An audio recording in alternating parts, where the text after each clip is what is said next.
neurons. So here are the mirror neurons that I cannot know who I am if nobody tells me. And whatever I've been told is that what I believe to be myself.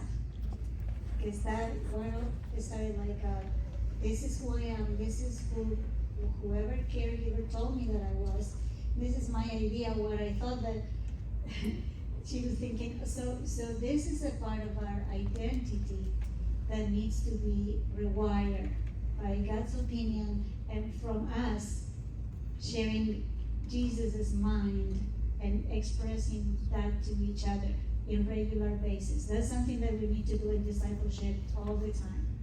Just seeing who you are and telling you. And the hopeful thing is this part of our brain can grow until the time that we die. So this is always, always hopeful. Now, as infants, I need these people in front of my face, which is why it's good to always put our devices down. It's good for kids to not have very many devices. It's good to get them out of the television often and have them lots and lots of people interacting with, smiling with them, being with them when they're sad, being with them when they're angry, smiling when they have a victory, because you're just working this thing out and making it stronger and stronger. This is the other half of church. This is Christian discipleship.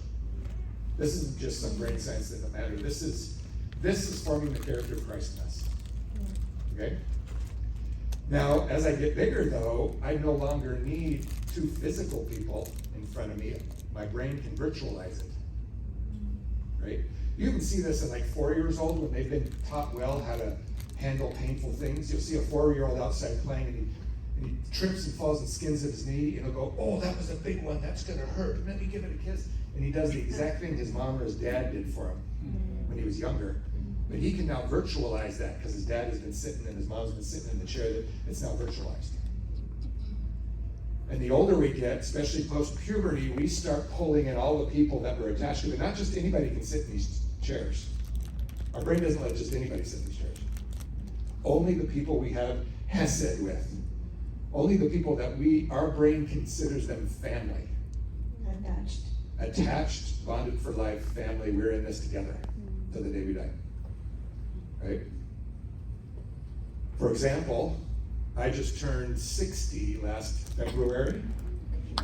And, yeah. 10 friends got me, and we all went into a cabin in southern Colorado and then went skiing, and we're together and goofed around for 2 days, 3 days. Of those 10 people, 9 of them were from my original crew community. We're still the deepest friends. The 10th person was my son. It's really good reason to be there too. They had all gotten permission to sit in the prefrontal cortex. That some of those people actually live in Colorado, but several of them actually flew in. One flew in from Thailand. One of them lives here is for crew, the Rich Street. He flew in from Orlando. So even though we don't do life day to day together, once we're back together, it's like nothing ever changed. Right? So we don't just let anybody sit in these seats. This is the reason why our churches need to function as families and not as religious organizations. A religious organization is primarily concerned with getting good and important Christian stuff done. A family is primarily concerned with getting people seated in these seats and transforming our character. Which is why churches need to really be families. And we get some stuff done too. But the stuff we're getting done is secondary to the formation of our character. Okay? Because the performance self, that is not the true self. This is the self that is the true self that is fueled by joy. God is happy to be with me. I'm happy. You are happy to be with me, and this is the desire of a true heart of what God has given us. The performance self is running out of fear. This is scary and I need to stop it. So I'm going to work. I'm going to do this to produce these results because I'm motivated by fear. So this is our true identity is when we live fueled by joy.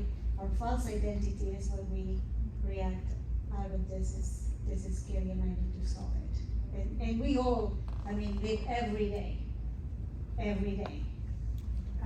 making decisions either from here or from here. So how do we transform our character? What do we need so for our character to transform? That's what we've been talking about, right? Well, it depends on the people sitting in these chairs. You know, life works really well when Jesus is sitting in one of these chairs a lot of the time.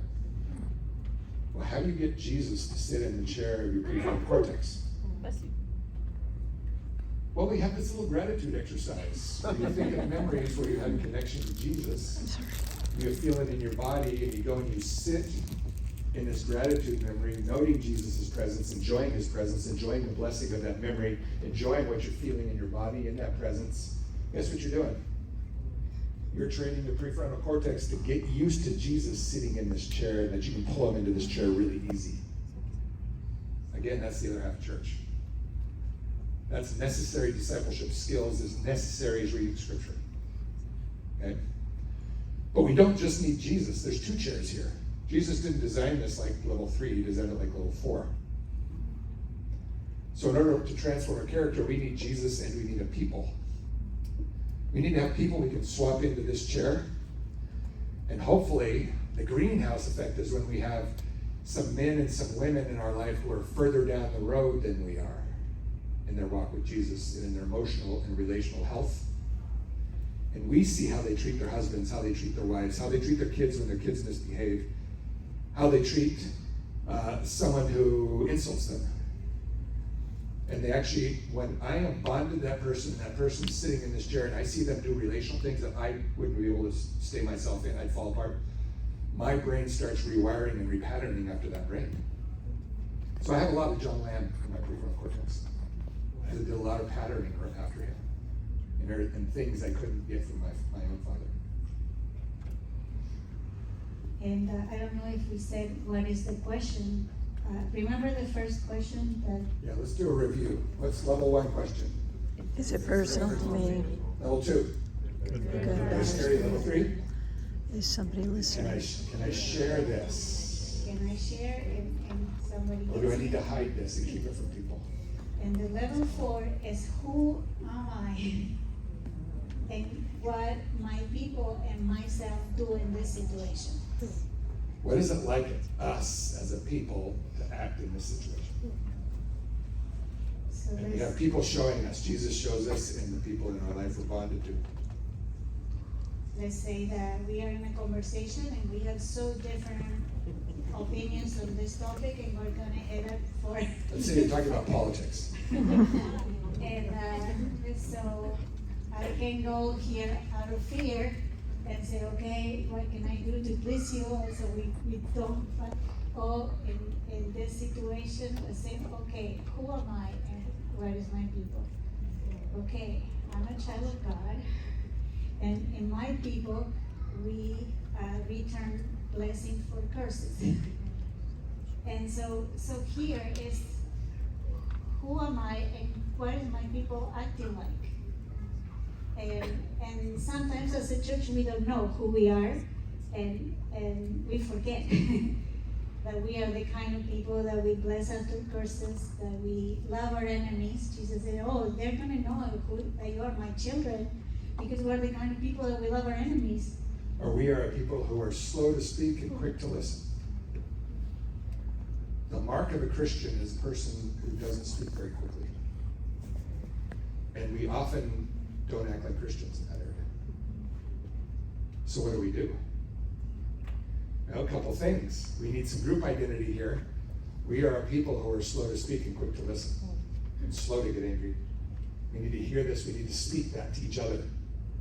And we need to correct each other. When you see me getting with a really fast answer, and maybe in an argument, you can say, Michael, you know, it seems you might have forgotten who we are, so let me remind you, we are a people who are slow to speak, and it seems like you were pretty quick to answer there.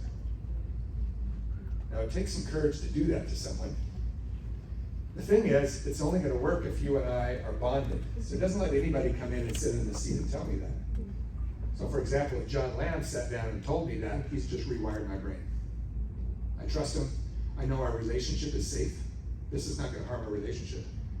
But he saw me not act like myself, and he had the courage to tell me. But he's told me in a very gentle and loving way. He just changed my character forever. He changed my future spontaneous reactions to similar situations. I just start acting more like John Lamb.